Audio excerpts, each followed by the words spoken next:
दोस्तों नमस्कार। दोस्तों इस खबर को सुनने के बाद आपके रोंगटे खड़े हो जाएंगे, आपका दिल भी दहल जाएगा और आप सोचने पर मजबूर हो जाएंगे। कैसे एक पति अपनी भाभी के प्रेम जाल में फंस करके अपनी पत्नी की क्रूरता से हत्या कर लाश को दूर जंगल में दफना देता है। और इस दुर्दांत कुकृत्य में मृतक के सिर्फ पति ही नहीं शामिल है, इसमें पति के साथ मृतका के जेठ, जेठानी, नंदोसी यानी कि ननद के पति, जेठानी के बहन के पति और ससुर यानी कि ससुराल पक्ष के सभी रिश्तेदारों ने मिलकर एक नई नवेली बहू का हत्या कर दिया। अब सवाल उठता है कि दुल्हन जो सिर्फ 3 दिन विवाह के वक्त ससुराल गई और वो 3 दिन तक ही ससुराल में रह पाई थी और हिंदू रीति रिवाज को पूरा करने के लिए मायके वापस आई थी, जिसके बाद से ससुराल पक्ष वालों ने कभी लड़की को मायके से ले जाने के लिए नहीं आया। लड़की कोचिंग गई थी बोधगया में, जहां से पति बुला करके गाड़ी में बैठाया और ले जा करके हत्या कर दिया। अब आइए मामला को आपको विस्तार से बताते हैं। दरअसल गया जिला बोधगया मोचारिम के रहने वाली लड़की रिंकी कुमारी का गया जिला के डोभी थाना के ग्राम नौवाडी के रहने वाला लड़का दीपक कुमार के साथ शादी हुआ और ये शादी पिछले वर्ष हुआ था। आपको बता दें कि लड़की अनाथ थी, लड़की के पिता नहीं हैं। लड़की के पिता के नहीं रहने के कारण शादी उनके चचेरे भाई मिलकर के किए थे, जिसमें जानकारी अनुसार 20 लाख रुपया दहेज नगद के रूप में दिया गया था। शादी की रीति रिवाज पूरा करने के लिए 3 दिन में ही लड़की मायके आई थी, जिसके बाद ससुराल वाले कभी विदाई कराने के लिए नहीं आए। जानकारी के अनुसार आपको बता दें कि बीते 15 फरवरी को जब लड़का अचानक भद्रकाली घुमाने के बहाने बिना किसी सूचना के लड़की को कोचिंग के बाहर से उठा लिया। तय समय के अनुसार लड़की घर पे नहीं पहुंची तो लड़की पक्ष वाले जो है लड़की के रिश्तेदारों जो है इधर उधर जो है ढूंढना शुरू किए और ढूंढने के बाद जब कहीं कुछ नहीं पता चला तो गुमशुदगी का रिपोर्ट जो है थाने में दर्ज करवाया। और साथ ही उन्होंने उसी समय ये आशंका भी जताया था कि लड़का पक्ष वाले कहीं इसकी ले जा करके हत्या न कर दे, साहब इसकी जांच कर लीजिए। आपको पता ही है पुलिस प्रशासन का सिस्टम होता है और उस सिस्टम के अनुसार वो सारे के सारे अनुसंधान किए जाते हैं। और आपको बता दें कि तुरंत अगर आप थाने को सूचना इस बात को देते हैं कि कोई गायब हो गया है तो थाने जो है थानादार जो है या कानून ये कहता है कि 24 घंटा बाद ही किसी की सर्च पड़ताल के लिए गुमशुदगी की रिपोर्ट की जाएगी। जब परिजन थक हार गए तो रिपोर्ट दर्ज होने के बाद जो है सीसीटीवी फुटेज खंगाला गया तो पता चला कि लड़की को लड़का लेकर के गया है। इतना सब कुछ करते हुए लगभग 1 महीना 12 दिन गुजर गया। सीसीटीवी के आधार पर पुलिस त्वरित कार्रवाई करते हुए पति और जेठ को थाना बुलाया और पूछताछ करने पर पति ने बताया कि उसकी हत्या 15 फरवरी 2025 को ही कर दी और लाश को शंखवा जंगल में ठिकाने लगा दिया। ये सुनते हैं एसडीपीओ बोधगया प्रेस वार्ता कर कांड का उद्भेदन करते हुए क्या बताए।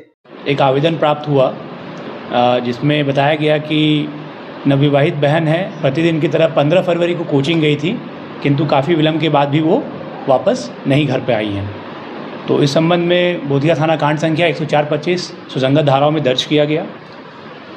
इसमें जो गुमशुदा जो थी उनको काफ़ी तलाश किया गया। इस संबंध में फेसबुक, सोशल मीडिया के माध्यम से, मीडिया के माध्यम से हर जगह इनकी फ़ोटो सबको सर्कुलेट किया गया और साथ ही साथ तकनीकी अनुसंधान भी प्रारंभ किया गया। तो कांड की गंभीरता को देखते हुए वरीय पुलिस अधीक्षक महोदय के द्वारा एसआईटी का गठन किया गया। एसआईटी के द्वारा इसमें काम किया गया और आसूचना संकलन करते हुए साथ ही साथ तकनीकी अनुसंधान करते हुए पीड़िता के पति, उसके भैंसुर और भाभी को पूछताछ के लिए बुलाया गया। जब उनसे पूछताछ की गई, कड़ाई से पूछताछ करने पर उनके पति के द्वारा, विकास कुमार के द्वारा बताया गया कि इनके द्वारा ही अपनी पत्नी को घुमाने के नाम पर लेके साथ में गए थे और उनको मार करके उनके शव को जंगल में फेंक दिया गया था। कारण पूछने पर इनके द्वारा बताया गया कि इन्हें जो पत्नी स्टार्टिंग से ही पसंद नहीं थी और इसको लेकर के इन लोगों के बीच में हमेशा झगड़ा झंझट होते रहता था और इससे ही परेशान होकर के इन्होंने अपने भाई, भाभी और अन्य संबंधियों के साथ मिलकर योजनाबद्ध तरीके से अपनी पत्नी का हत्या किया और बाराचट्टी थाना अंतर्गत शंखवा जंगल में उनकी शव को फेंका गया।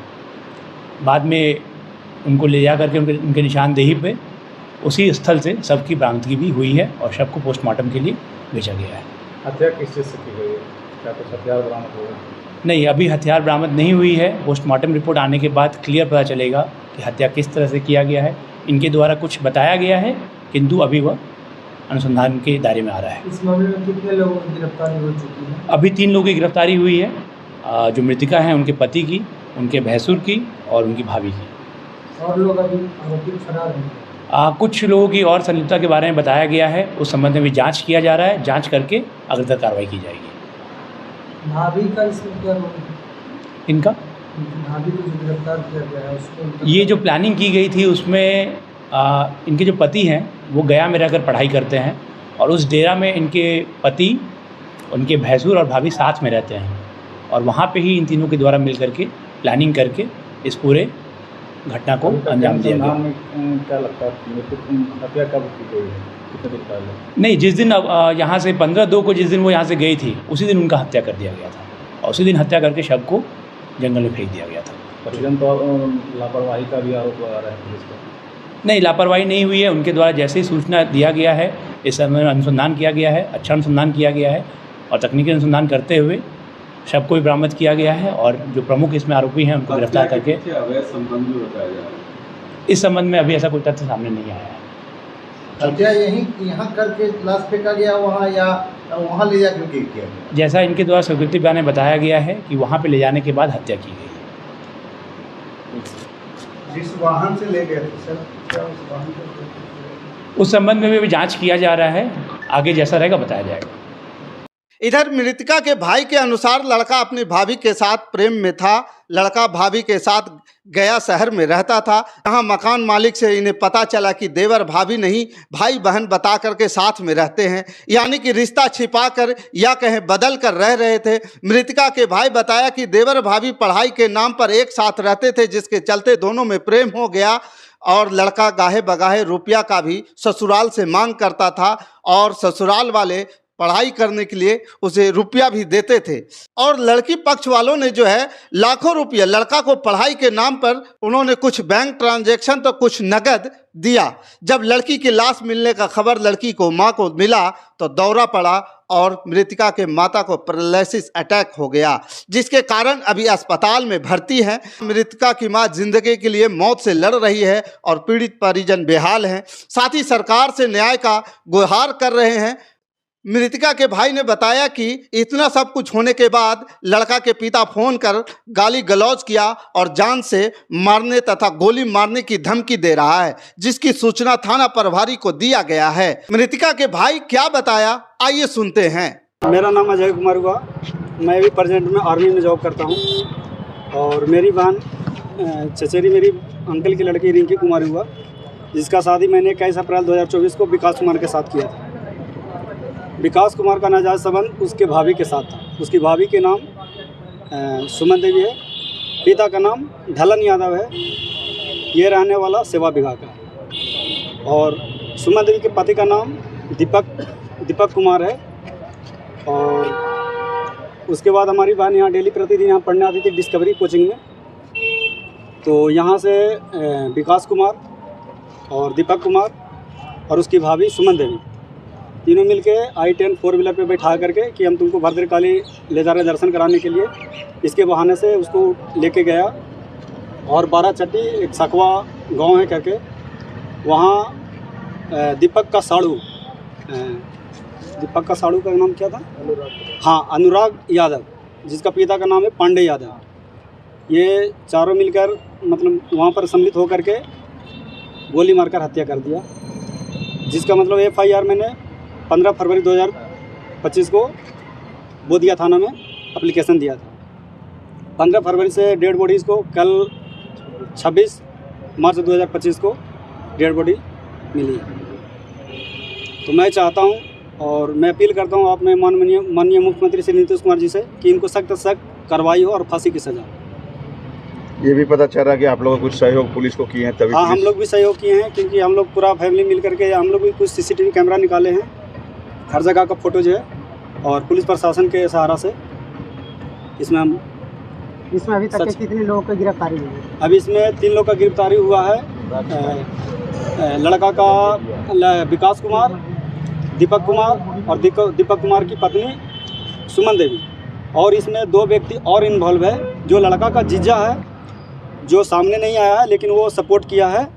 जब लड़का मर्डर किया था तो मर्डर करके जीजा के ही रूम में जा कर के रहा था। जीजा का नाम है उसका अशोक यादव और उसका पिताजी का ऐसे प्रचलित नाम है मंत्री जी बोलते हैं, जो खटका चक्के रहने वाले हैं। और इसमें विनोद यादव खुद इन्वॉल्व है। कल उनके दोनों पुत्र और उनकी बहू जब अरेस्ट हुआ तो उन्होंने कॉल करके हमको मतलब बोला कि तुम्हारे पूरी फैमिली को मर्डर कर दूंगा, मतलब मर्डर करने की धमकी दिया। उनका सबूत मेरे पास है, मैं कॉल रिकॉर्डिंग है जो बोधिया थाना SHO को मैंने ट्रांसफ़र भी किया। संजीव सुना कि जो लड़के की माता है वो भी सीरियस है। हाँ, लड़की की माता सीरियस है। उनका ब्रेन का जो नस है वो फट गया है, जो कल वो जो सुनी है, क्योंकि लड़की का पिता है नहीं, वो आज से 10 साल पहले उनका डेथ हो गया। अभी लड़की की मदर अभी एडमिट है। क्या नाम है उनका? उसका नाम है सरस्वती देवी। आपका नाम? मेरा नाम अजय कुमार हुआ। मैं बोध गया मोचारी। ये कारण पीछे का, हत्या के पीछे का कारण कुछ पता चला आप लोग को? क्या हत्या का मेन मूल क्या कारण, लगता है? मतलब मेन मूल कारण यह है कि लड़का का नाजायज संबंध उसके पत्नी भाभी के साथ था। भाभी के साथ? ये मतलब मेरी बहन को ये चीज़ पता चल गया तो मेरी बहन इस चीज़ का विरोध करने लगा। तो ये सोचा कि ये रहेगी तो विरोध करते रहेगा, इससे अच्छा इसको रास्ते से साफा कर दे। ये भाभी के साथ ही कितने दिनों से? ये 5 साल से ये लड़का विकास कुमार अपनी भाभी सुमन देवी के साथ गया रूम में रह रहा था। एक ही बेड पे सोता, एक ही बेड पे रहना उन्हें पढ़ना लिखना था। और वहाँ विकास कुमार अपनी भाभी को चचेरी अपनी बहन का नाम बता करके रखा हुआ था। ये नहीं बोला था कि मेरी भाभी है, वहाँ भी बता दिया कि ये मेरी बहन है। अपनी बहन को शादी कब किए थे? मैं अपनी बहन को शादी 21 अप्रैल 2024 को किया था, नवाडी। तो वहाँ आपको कैसे पता चला? वहाँ मकान मालिक से पूछताछ? हाँ, जब मेरी बहन 15 तारीख को पढ़ कर नहीं आई तो हम लोग जब ढूंढना शुरू किया तो ढूंढते ढूंढते हम लोग सोचे कि चले गए होगा इस बहन के पास। तो हम लोग जब रूम में गए तो हम पूछताछ करने लगे तो मकान मालिक बोला कि मकान मालिक से बोले कि मेरा जीजा यहाँ रहता है। तो बोला कि कौन है? तो बोला विकास। मैं बोला विकास कुमार है। तो और उसकी भाभी भी रहती है। तो मकान मालिक ने बोलना शुरू किया कि जो मतलब उस भाभी नहीं, वो तो यहाँ सुमन देवी को अपना बहन नाम बता करके रखा है। आपकी बहन कभी नाजायज संबंध के इसके बारे में कभी बताई थी कि वो उसके पति और उसके भाभी के बीच में कुछ ऐसा संबंध के बारे में? ये मतलब अपने एक सहेली को बताया था, जो पुलिस के माध्यम से पता चला है कि अपने एक सहेली को बताई थी कि ऐसे ऐसे, और एक मेरा फुआ का लड़का है उसको बताई थी। आप लोग कब पता चला कि यहाँ पे गाड़ी में बैठा के ले जाया गया है? हम लोग को जब CCTV कैमरा जब निकाले तब पता चला। कब निकाले हैं? ये CCTV कैमरा तो हम लोग कंटिन्यू निकाल ही रहे हैं। जब से ये हुआ है तब से हम कंटिन्यू निकाल ही रहे हैं। तो हम लोग पुख्ता सबूत मिला है, मतलब अभी एग्जैक्ट डेट तो हम नहीं बता सकते हैं, लेकिन CCTV कैमरा के हिसाब से पूरा हम लोग देखें यहाँ से लेकर के वहाँ तक पुलिस प्रशासन की सहायता से, तो ये प्राप्त हुई। अब ये क्या कहना चाहेंगे माननीय न्यायालय और प्रशासन? मैं न्यायालय और सरकार? माननीय मुख्यमंत्री जी से यही अपील करना चाहता हूँ कि इनको सख्त से सख्त सजा हो, कम से कम एटलीस्ट फांसी होना चाहिए और नहीं तो उम्र कैद होना चाहिए। नहीं तो अगर ये आज नहीं होगा तो कल किसी और लड़की के साथ होगा, और ऐसे से क्या है, क्राइम करने वाले को मनोबल बढ़ेगा। कुछ बीच में कुछ पैसे का भी डिमांड होता था क्या? पैसे का डिमांड अभी मैंने 1.5 लाख रुपया दिया है, और शादी के बाद भी 1.5 लाख रुपया दिया है। अभी 40,000 45,000 का मैं ऑनलाइन ट्रांजैक्शन भी है, और 1 लाख मैंने कैश दिया था। जो मेरे घर में चावल धान जो बिका था उसको मैंने ट्रांजैक्शन दिया था, और ये i10 जो है वो मेरे ही पैसा से खरीदा था, और मेरे ही पैसा से खरीद के मेरी बहन को मर्डर किया इसने।